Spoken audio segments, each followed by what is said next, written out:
Do you know that Jesus says, "Be holy for I am holy"? Je, mwajua ya kwamba Yesu alisema ya kwamba iweni watakatifu kwa sababu mimi ni mtakatifu? Because he knows we are his kind. Kwa sababu anajua ya kwamba sisi ni wake. We are his. Sisi ni watoto wake.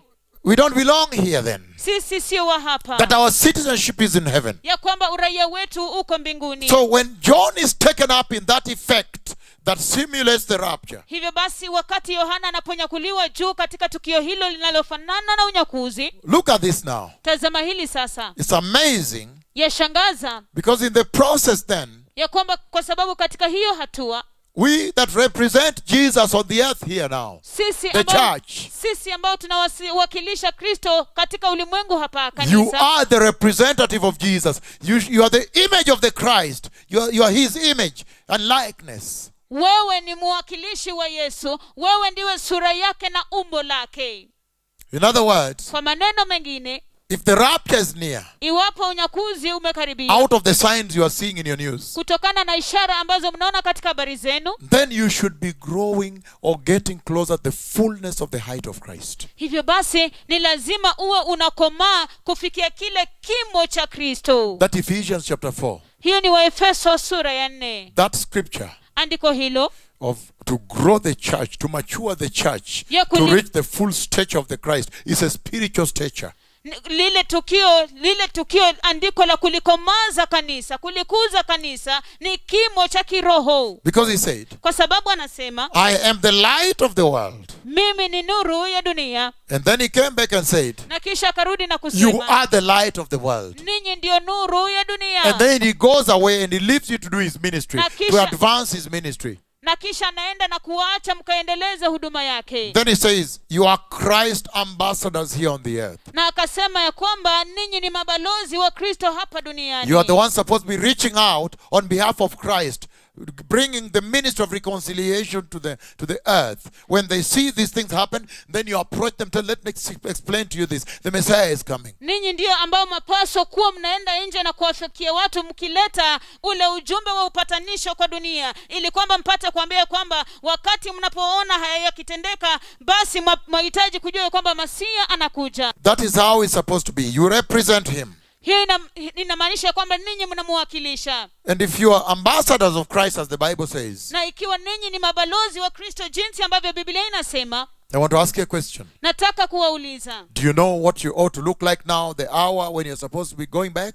Je, mnajua jinsi ambavyo mapaswa kufanana wakati wa kurudi unapowadia? John was representing Christ here. Yohana alikuwa anamwakilisha Kristo hapa. You are representing Christ here. Wewe unamwakilisha Kristo hapa. And John is saying a time comes when rapture must take place. You must now go back home. Na Yohana anasema ya kwamba wakati unafika ambapo ni lazima unyakuzi utendeke, lazima urudi nyumbani.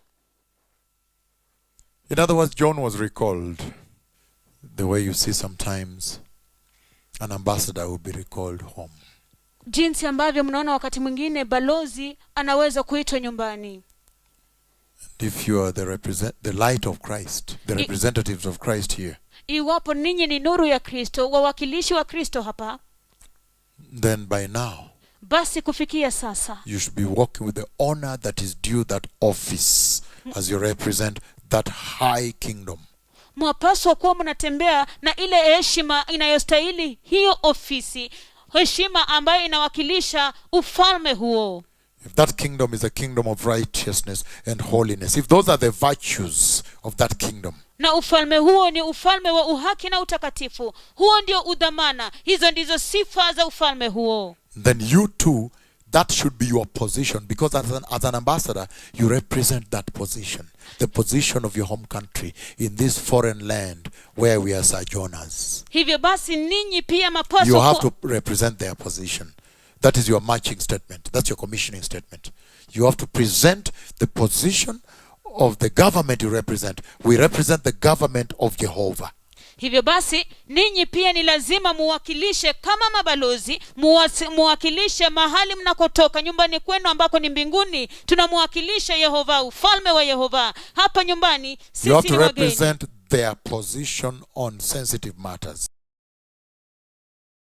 When you follow the conversation from Revelation chapter 4 all the way to chapter 18, Na unapofuata hayo mazungumzo kuanzia kwa kitabu cha Ufunuo sura ya 4 hadi sura ya 18, it is all geared towards the judgment of God that is coming upon the earth. yote imeelekea juu ya hukumu ya Mungu inayokuja kwenye uso wa dunia. And that's what I want to share with you. Hicho ndicho nilitaka kushiriki That you pamoja may nanyi. understand the coronavirus and the locusts that I prophesied. Ili kwamba mpate kuelewa virusi vya korona na nzige ambayo nilitoa unabii wake. Why did the Lord speak with me about all these things? Ni kwa nini Bwana akanena pamoja nami kuhusiana na mambo Why hayo did He yote? send me to strike nations with earthquakes? Ni kwa nini alinituma nikapiga mataifa na matetemeko ya ardhi? Then you understand that the Lord is bringing His judgment upon the face of the earth. Hapo basi unaelewa ya kwamba Bwana analeta hukumu zake juu ya uso wa dunia. And it will take place when it will reach its marks when the church is taken away, and now you are in Revelation chapter 6, the wrath of God poured out on the earth. Na itafika kilele wakati ambapo kanisa linanyakuliwa, na sasa uko kwenye kitabu cha Ufunuo sura ya 6, wakati ambapo ghadhabu ya Bwana inamwagwa kwenye ulimwengu. And this is what is rolling out on the earth. Na hiki ndicho ambacho kinatendeka katika dunia. You should be telling yourselves, if you're in Europe, you're in Africa, you are wherever in the world, Asia, everywhere, you should be telling yourself, Wapaswa kuwa unajiambia wewe mwenyewe, iwapo uko Afrika, Europa, kote kote Asia, you should say, wow,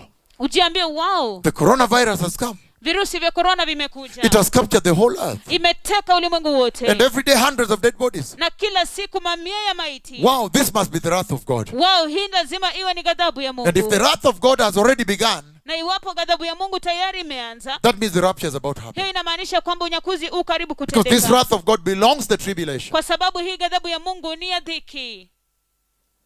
That is what you should be telling yourself. Hiyo yapaswa iwe ndio ambayo unajiambia. So that you can prepare in earnest, Ili kwamba ukaweze kujiandaa katika udharura. in genuineness, Katika uaminifu. in repentance and holiness, Katika toba na katika utakatifu. receiving Christ and sustaining the righteousness of the Lord. Kumpokea Kristo na kisha kudumisha